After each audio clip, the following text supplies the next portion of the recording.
Live your life, boy.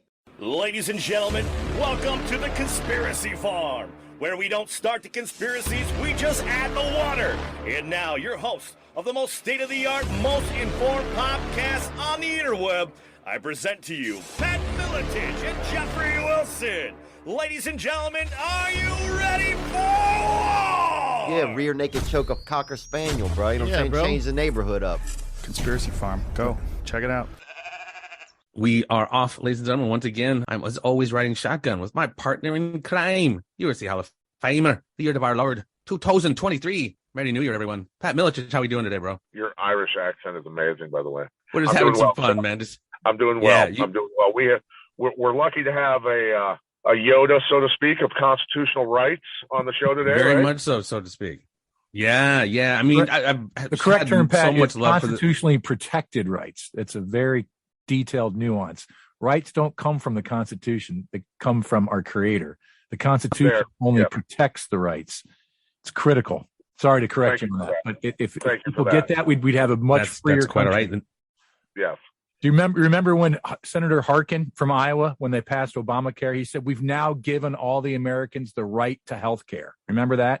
I do. Really? You just gave us a right? Like, that's how that works? No, that's not how it works, Senator Harkin. See, this is how... No man can take away or give rights. Go ahead. This is how voracious our guest is. He is so just spewing, just busting at the guts to spew the truth. He doesn't even let me introduce him.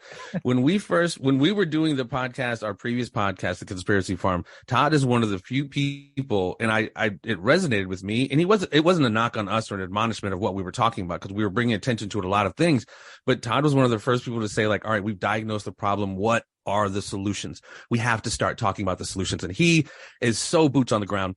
I mean, nuts and bolts, man, and really into the Constitution and our rights, our human rights, our legal rights, our absolute rights. And we're going to get very, very deep into it, because he's following a few cases which are potentially very impactful as it relates to, but particularly we're going to focus on one in Iowa relating to a gentleman who wasn't able to be prescribed what his doctor had prescribed him as related to a treatment to COVID. He runs the River City Reader down there in Davenport, Iowa. And one of the last few physical periodicals out there, but he's been killing it. He's been killing it for so long. Todd Mcgreevy, what is up, brother? Happy New Year. Happy New Year, guys. Thanks for having me. Yeah. We published the River Cities Reader newspaper in the Quad Cities, Iowa, Illinois area. We have for 30 years. We just celebrated our 30th anniversary. We were monthly in print. Now we're online every day with new content. We're at rcreader.com. And recently, I want to share my screen here real quick and bring this up for everybody. Let's see if it works. Can you see the reader site now? Absolutely. Yeah, there's the news release that was issued, and Iowa doctor and former senator accuses boards of unlawfully endangering Iowans. And Senator David Hartsuch. David is a former state senator. He served in the state senate in Iowa for a term.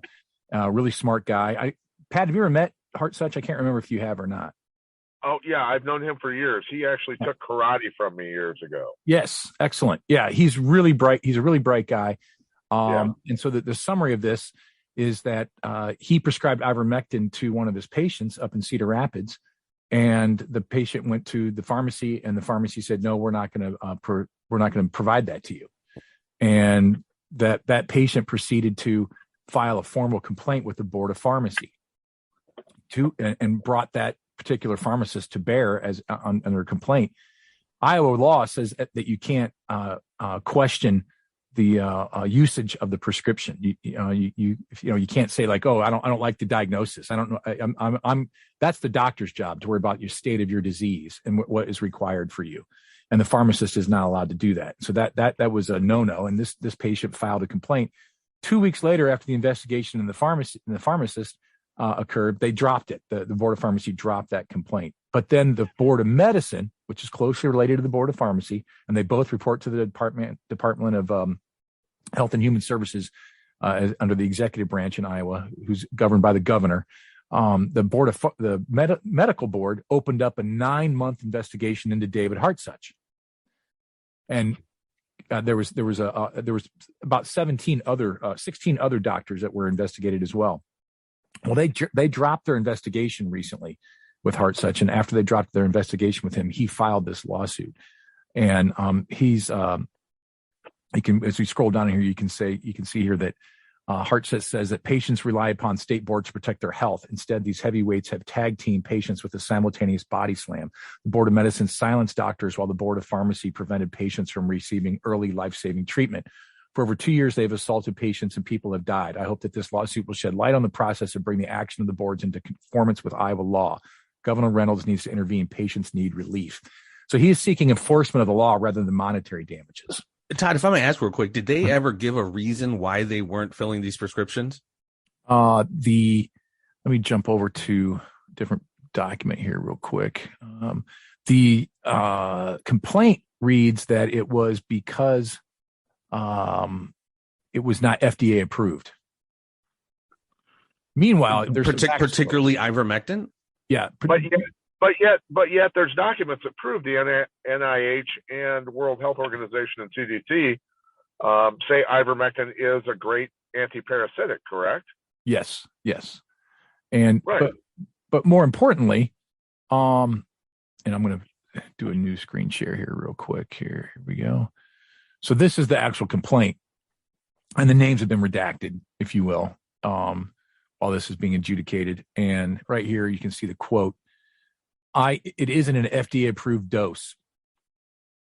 And what Hartsuch told me was that by the way, this is a little bit of a windy story, guys. My apologies for the shaggy dog way to get to all this. No, I'm sure. Uncomplicated, but the part of the reason that he was investigated is because David, the doctor, called the pharmacist after the pharmacist wouldn't prescribe, and part of that discussion with the pharmacist was, you're claiming that this dose isn't approved, and what do you think the dose should be then? Do you have? And then they didn't know. They were trying to use that as an excuse. And he's like, you guys don't even know what you're talking about. You need to not the drug itself, but the dosage. Right, was the conflict.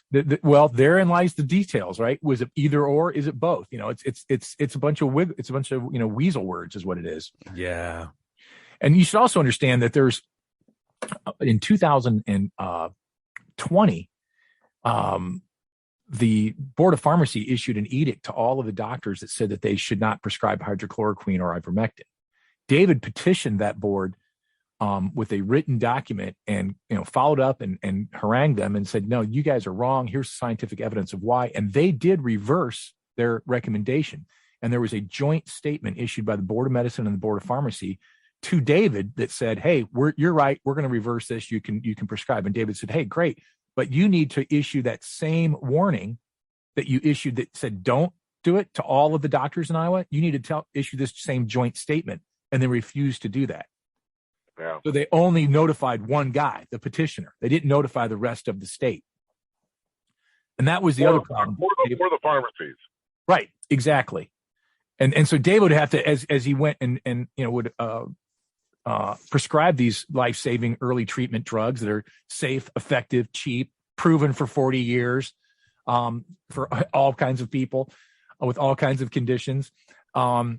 He'd have to say, hey, I've got this letter, the joint statement that says, no, that they were wrong. They're allowing us to prescribe and you guys to fulfill these prescriptions. And so we had to, do it by the drink, if you will, each time.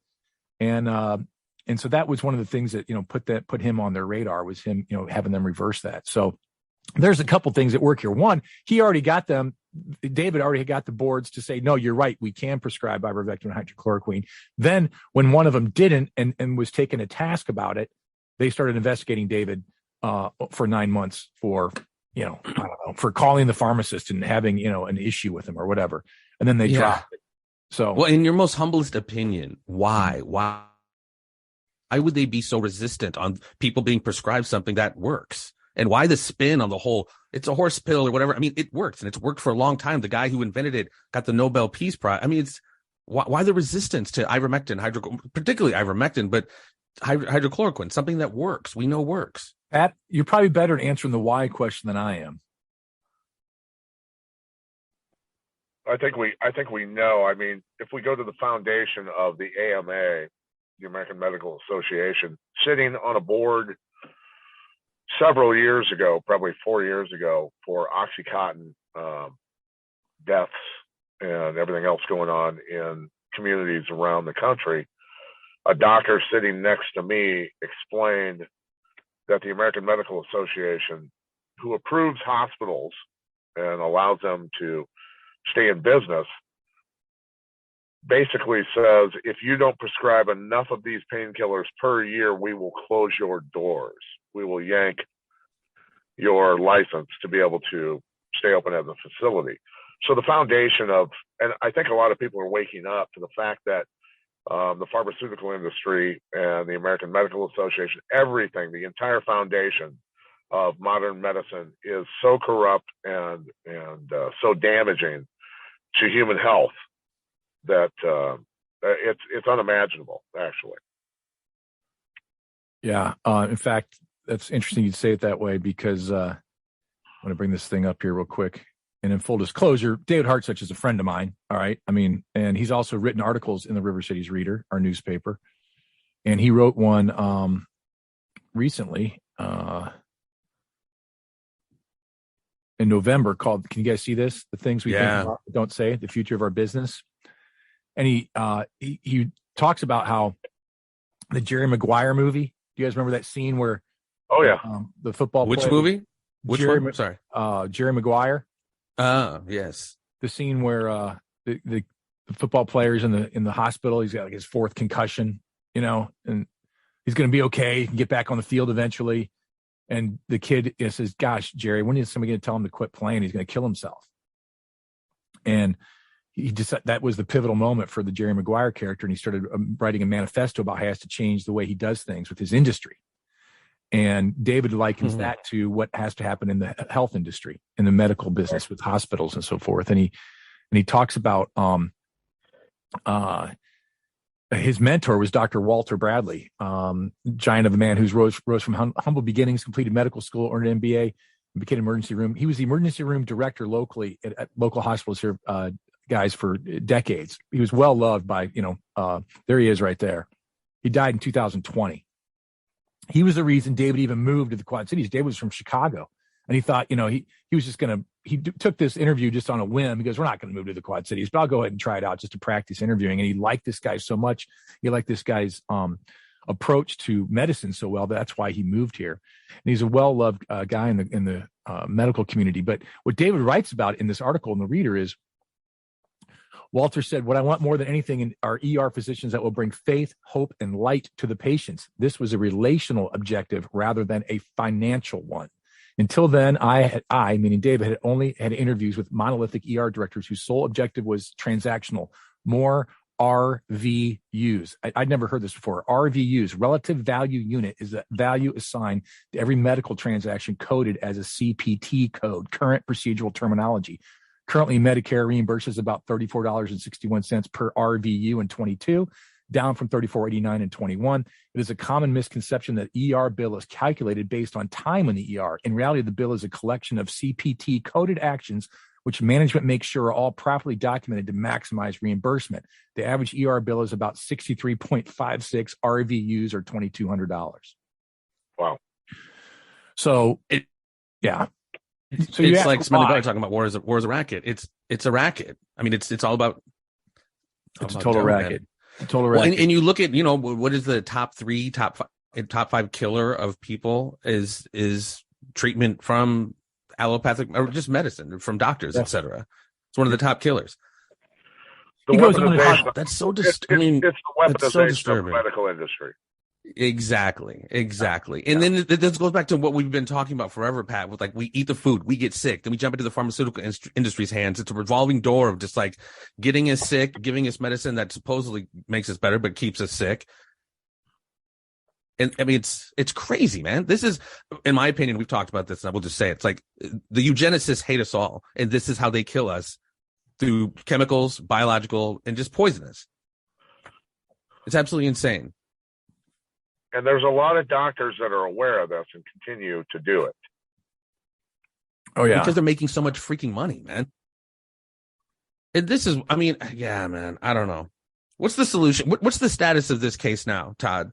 It just got filed. I think it's moving through the courts as we speak here. Well, not today's a holiday for the government, but I want to bring up this. Can you see the screen here? Line 23. Yeah. Okay. So he alleges in this lawsuit that when they ended their investigation of him as a board of medicine, they gave him a warning letter, and the warning letter also included that he had to issue this warning letter and show it to any future employers. He had to, if he wanted to go for any more credentials or like to work in another state or anything like that, he had to show this warning letter. That was his admonishment. That was his punishment, effectively, after this investigation, which, by the way, did not involve any due process. They didn't contact him. They didn't give him any hearing or anything like that. They just had him under investigation, and he's claiming that is a punishment against him. And it is, he says, this investigation was ultra vires due to the lack of predicate contained within Iowa law, and that it has a chilling effect on the rights of the plaintiff, that'd be the doctor, and his patients to free speech and to petition for the redress of grievances. And I want to bring that up because it's a key topic with regards to how people can effectively hold government accountable. You mentioned earlier, Jeffrey, a lot of people do a really good job of complaining about the problems and talking about them and covering them and deconstructing the problems, but what are you doing to fix it? And there are 6 rights in the First Amendment that are protected that we all have inalienably. And one of the 6 rights is the petition for redress of grievances. And all the other 5 of them have all been adjudicated over famous cases over the years: freedom of press, freedom of speech, freedom of assembly. They've all had their day in court, so to speak, and had an adjudication of what it means. The petition for redress of grievances has never been adjudicated because it is ultimately, in our view, the one that is the most effective. And I was talking to David just the other day, and he was researching petition for redress of grievances, and it goes all the way back to Magna Carta. And it was actually one of the first rights that was agreed upon. And it was agreed upon because it was a way to ensure that there wasn't violence, that they didn't just go kill the king every time there was a grievance. Bring your petition forward. Oh, gosh, you were violated over there. Yes, one of my soldiers stole your sheep. Gosh, let me get you, compensation for that, rather than you go kill the soldier. That's what the petition for redress of grievance was about. And it was ensconced in the Magna Carta, and it was brought all the way forward. But in American history, it has not been adjudicated. And I've been heavily involved years ago with We the People Foundation and Bob Schulz, which you guys may have recognized him. And he was in that movie, Freedom to Fascism. He was the one that held the first hearings that C-SPAN covered about the IRS and had the IRS whistleblowers and so forth. Bob has stirred the pot as hard as anybody I know to try and actually do something to hold government accountable. He's filed lawsuit after lawsuit at the Supreme Court over violations, everything from the illegal bailout of the Mexican peso of $40 billion, which many people don't even know happened, to the Patriot Act, to the illegal bombing of Kosovo. He's tried it all. And with each step, they've said to him, and he's done it always on the premise of petition for redress of grievances. And with each step, they've said to him, no standing. And when you actually, like the Patriot Act, they literally said, the court said to him, guess what? You know what? The Patriot Act it's kind of violates smacks. Yeah, it's pretty heinous. But you know what? Your harm is no different than everybody else's harm. Everybody's been harmed equally. That is literally what courts have said leading up to the appeals process.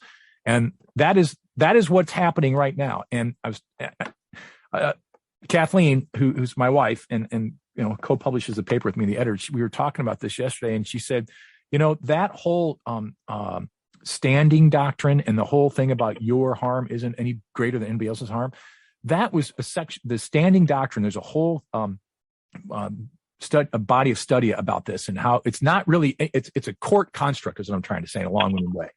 It's an administrative thing that's been born out of the courts over the years. It's not anywhere in the Constitution about standing, and it's a lever, a crutch that the courts use, because I guess that they can almost arbitrarily utilize. It has no standing. It has no standing, even though you can get into legally, constitutionally why it does have standing. Once they say XYZ as it related to having no standing, that's what it becomes, and it just stays there. And I mean, you can redress and appeal, but they always do that. It means if we harm enough of you at once and violate enough of all of your rights at once, then everybody's equally harmed, then you don't have any standing. That's such a bullshit That's what's rationalization. going on. That's actually what's happening. So what if you were to file the case on behalf of all U.S. citizens? Well, is there a way to do that? That's why I'm asking. I think many people have indirectly done that when they say I'm harmed, so let's jump over to the next discussion, because that's this Brunson case, which is new to me in the last couple of weeks. I understand our mutual friend Jason Burmis featured it on Red Voice Media this morning on his show, Reality Rants. I have not watched it yet. I think he took it to task, like many people have, as hopium, as a QAnon type thing, if you will. Let's jump over here. Let's go to this. Well, if you can explain briefly for people who don't know, explain the Brunson case, if you don't mind. Yep. Here's Raylan Brunson. Here's the filing in June of 2021 out of Utah. And these are all the starting with alphabetical order, Alma Adams. So when you see it in online, it's where they'll say Brunson v. Adams, if you will. But these are 388 Congress people that on January 6th voted not to investigate the allegations of fraud of the elections.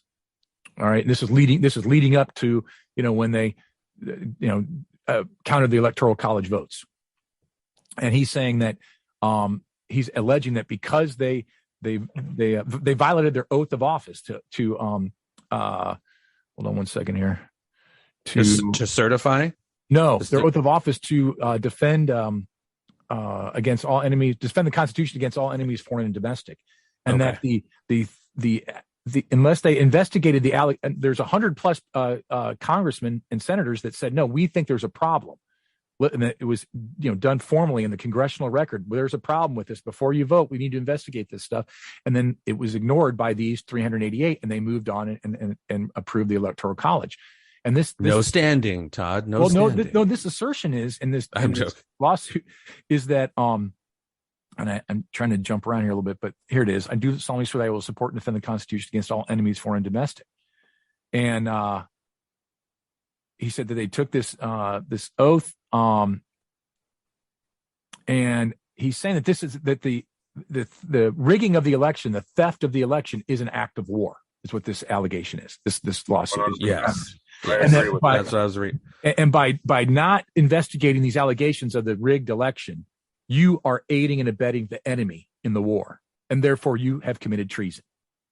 All right, and it sounds kind of patriot nut job, if you will, but frankly, I like it. I think it has plausible sense to me. I think it's spot on. And there's I'm going to jump over here real quick. There's U.S. code. And it is right here, 18 code, U.S. code 2381, treason. Whoever owing allegiance to the United States levies war against them or adheres to their enemies, giving them aid and comfort in the United States or elsewhere, is guilty of treason and shall suffer death, or shall be imprisoned not less than 5 years and fined under this title, but pretty stiff penalty, and shall be incapable of holding any office under the United States. So what this Brunson case is alleging is the Supreme Court can adjudicate this on their own and say, yes, we find these facts to be true. These 388 people committed treason, and just we declare that they're unfit and incapable of holding office under United States code. Todd, is this not what the January 6th committee is? Maybe not using this particular code, but isn't this essentially what they've said about Donald Trump, that he aided and abetted? And good point. Yeah, very good point. Yes, they're flipping the script. It's like the ultimate gaslight. Yeah, exactly. And so this is going to be heard in conference on January 6th this week. And conference is, it's kind of a big deal. Corey, our mutual friend, had a case, was conferenced, and that was kind of a big deal as a pro se litigant, and it got declined because he was technically had a couple errors, which he's trying to correct. And conference means if 4 of the 9 justices say, yes, we want to move forward with this and bring it to a hearing, then it can move forward.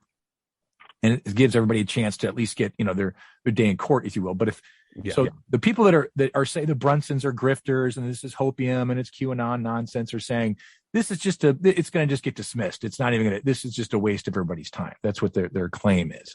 And primarily because they claim even the case might have merit. Do you see that happening? Do you see it be? I mean, clearly the case has merit, but it's like, as we've seen, like anything else, the judicial system has been so co-opted and taken over and weaponized. Do you see them just dismissing this similar to no standing, even though it has standing and merit? The appeals court up the ladder as it got to this stage used the old, you don't have any standing and your harm is no greater than anybody else's harm. So it's the old saw has already been brought out. It's always there. And so I don't know. My take on it is, what harm is it to see what happens? Why start shredding this thing, and claiming it's going to, what harm is it doing? Is it, if you don't like it, turn it off, don't listen to it. I don't understand the hatred. But it's just one of those things. It's almost like, not to be random, but to going back to like the Kennedy stuff. I mean, that was protected from the top down, from freaking Earl Warren down. The moment you even start investigating, giving any credence to any of this, the possibility that there was more than one shooter, right, or the possibility that this election, a presidential election, was rigged and stolen, it's just bad for business. So they just got to shut it down. Yeah, I hope. What is the status of this case right now? It's going to get heard in conference on Friday. So it may or may not, make it to the the next stage. But I like their thinking, and anyway. So this harkens back to January 6th, which can you see this on the screen here? Yes, sir. Yeah. All right. So this is a year ago, Pat. You were kind enough to participate in our issue. 1 year later, I was, but let me point out that I was way down the hill at the street. No. You were kind of participate in our coverage of this because you were there January 6th. Yes. Right. Yes. And so I'm going to hold. This is our issue from a year ago. All right. We did 1 year later. All right. And what we did was in their own words.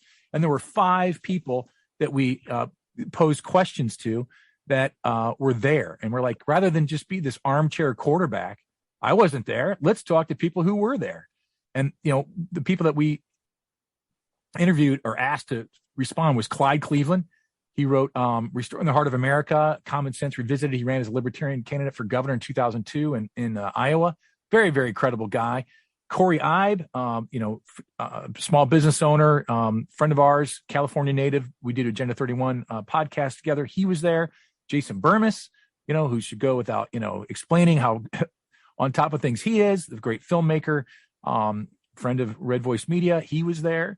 Pat Militich, you were there. And Sarah Ford, who I think you guys have met before. She's a local Illinois resident here, former lefty daily paper reporter who's woken up and read the Constitution. She was there. So, I mean, we have quite a wide view of things, and we asked all these questions. What motivated you to go there? What was the particular rally or speaker event you wanted to attend? What message did you want to send, and why were you there? Where do you spend most of your time? How many people do you think were there? How would you describe the atmosphere? I was just rereading this again. Corey was explaining how that people were friendly and polite. The mayor of D.C. had ordered bathroom facilities closed and banned selling food to people staying in D.C. for less than a week. He saw people sharing food and water. There was no supplies for people. There were far few trash cans provided, and the few that city did provide were quickly filled. People were very conscientious and placed trash near the cans in one location.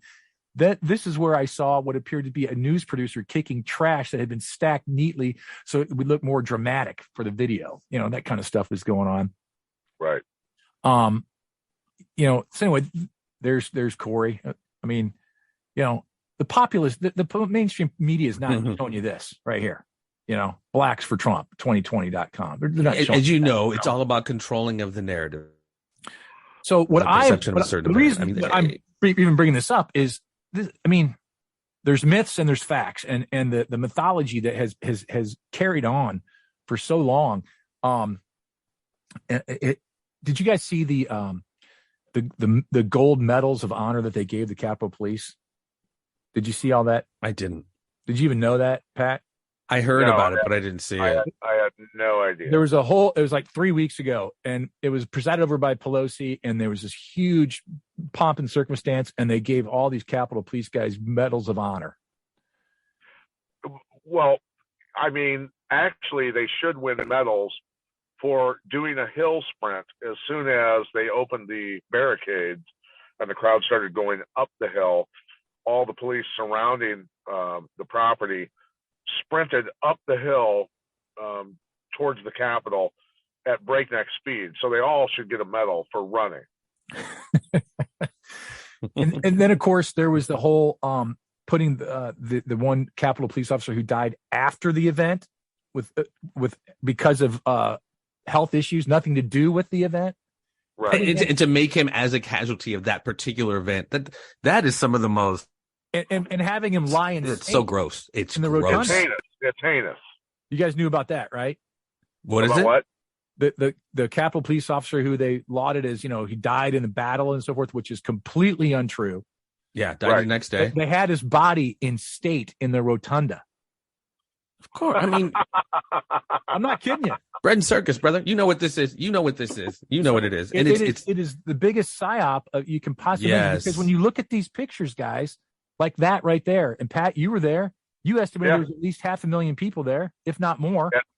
There was, I think, way more. Right. So when this, in our view, and this is what we're going to write about in this coming issue of the Reader, is this is the ultimate petition for redress of grievances right here. You're at the doorstep. You're there during an important vote for the Electoral College. You want to make sure the investigation is taken seriously to look at the allegations around doing. So you peacefully show up and petition for redress. That's what these people are doing. Now, yes, there's some bad actors who did some stupid shit, and we can go down the rabbit hole of the Ray Epps and the instigators and all that. And I'm 100% sure there was instigators. Duh. Of course. Yes, exactly. But let's do some quick math, everybody. If you go to AmericanGulag.org, have you guys seen this website? No. This is run by I'll think of it here in a second. Anyway, you can search this whole site by arrest map. You can go to state, click on Iowa. Here's the people that were arrested. You click on their name. It shows what they're arrested for, when they're arrested, has their charges, their case status, all kinds of information. It's fascinating. Wow. Yeah, This is incredible. That's crazy, dude. So let's just pick a number. Some people say there's 700, 800 people arrested. Let's say there's 1,000 people arrested. Just pick a round number. 1,000 people arrested that were, insurrectionists. All right. If there were 100,000 people there, which I think even the most, heinous Trump haters of the world would say, yeah, there was about 100,000 people, at least 100,000 people on January 6th, even though there was probably 1 million. All right. But let's just say 100,000. And 1,000 people got arrested, and all 1,000 of them, all of them were guilty of some kind of felony or misdemeanor and act of violence or something like that. Walking dutifully between the ropes in the Capitol so you can try and get to the bathroom because they didn't put any bathrooms out there. I wouldn't call it crime. Let's call those people criminals too. 1,000 of them. All right. 100,000 people, 1% bad actors, 99% of them petitioning for redress of grievances. Now, if there's 1 million people there, it's 1/10 of 1% bad actors. And 1 million people petitioning for redress. This is the thing that the government does not want anybody to ever do again. Do not come to our doorstep and do not petition for redress of grievances like this ever again. That's why they did this bullshit psyop like they did, because this was the ultimate petition for redress of grievances about the biggest fraud perpetuated in America ever, and that is that stolen election from a guy who campaigned from his basement. Insanity. The most popular, most voted for president ever. So thank you, Pat, for peacefully petitioning for redress of grievances. I mean, very few people do that. I've gone to the state capitol in Iowa in 2009. We delivered the Articles of Freedom to every single state senator, state rep. I personally handed it to the aides at Senator. What's the guy's name that just resigned? That just stepped down. Was Harkin's office? Yeah. And to Grassley's office. And we gave him a list of instructions on how to remediate and fix the violations of the Constitution. But it didn't go anywhere, because there weren't enough people doing it. When this type of people show up, something might happen. And so they had to goose it. They had to make it look like it was a freaking, riot. It was all, we knew it was all about optics. When the barricades were open and people went up the hill, we knew exactly what was going on at that point. Totally. That's why we stayed down on the sidewalk and we looked at each other, shook our heads. Oh, nope, not falling for that. Not falling for that. Yeah. It was not falling for the banana in the tailpipe. We'll be revisiting this in our coming issue this week, and it will include some details. I mean, the whole Ashley Babbitt thing. I mean, the only person that was killed was a protester. It wasn't any of the Capitol Police.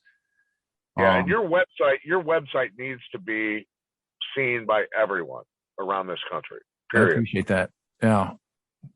He's been in the game for a very long time, man. And I've always admired and appreciated your passion, Todd. I really have, because some people just talk about it and don't really. Yeah. Well, I appreciate that. They talk about it, but they don't be about it. They talk the talk, they don't walk the walk, but you walk it, baby. And you have for a long time. And what's very interesting is what was it? What was the date of our first show, Jeffrey? Ooh. It had to have been around March 2016, I think. April or March. I think, no, we were before that. Dude. We were whatever, when Trump was running for the first time, I'm sorry, whatever year that was, when he was going against Hillary. I think we were 2014 or 2015 even, somewhere in there. Give or take a year. I think it was around the time when Trump first ran. But the point is I'm in the Quad City Moline Airport, and we had started our podcast, I believe, and Todd walked up to me. I'd never met you before that I know of, and said, "Hey, I think you said something about our podcast, if I'm not mistaken. But you started talking about a lot of things that I had no idea about." And I'm looking at this guy going, "This dude knows his shit."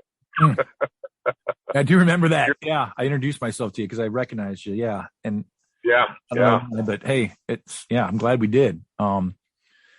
So anyway, petition for redress. The meeting of the mind.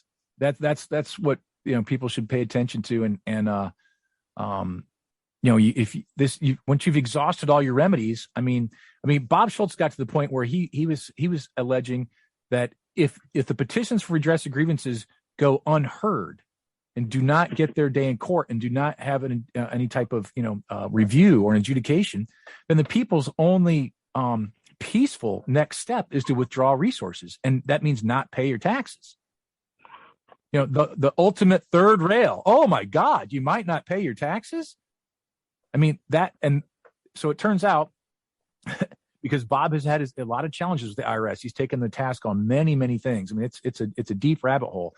But I'm going to have to do this on the fly because this is the old third rail blog that we used to have, and I got to remember this case. There was a not a case, it's a law that was put into place in the 90s, and effectively it said if somebody attempts to say that they're not paying their taxes because petitioning for redress of grievances has gone unheard, then they are automatically guilty of fraud, and they should serve 30 days in jail or something like that. It was like they just effectively codified that you can't bring this up, and it's buried in some kind of Health and Human Services law or something like that. Anyway, I'll find that and send it to you. Now they've hired some 80,000 plus new agents, so it's like about to be on and popping as far as auditing. I know it won't be probably billionaires, but yeah, that's a little spooky.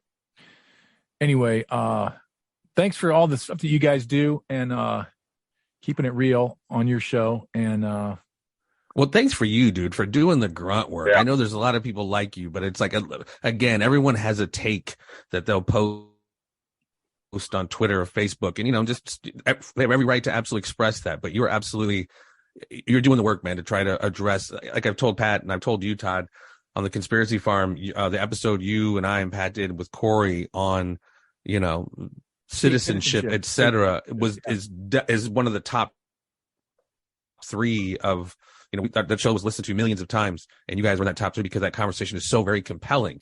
When you start talking about the Matrix and nothing is as it seems, there's no more, the root or essence of that as it relates to our citizenship. And then, like you were, whatever. It's a deep rabbit hole, man. And like you said, we're gonna talk about that with a whole nother episode because it is a whole episode in of itself.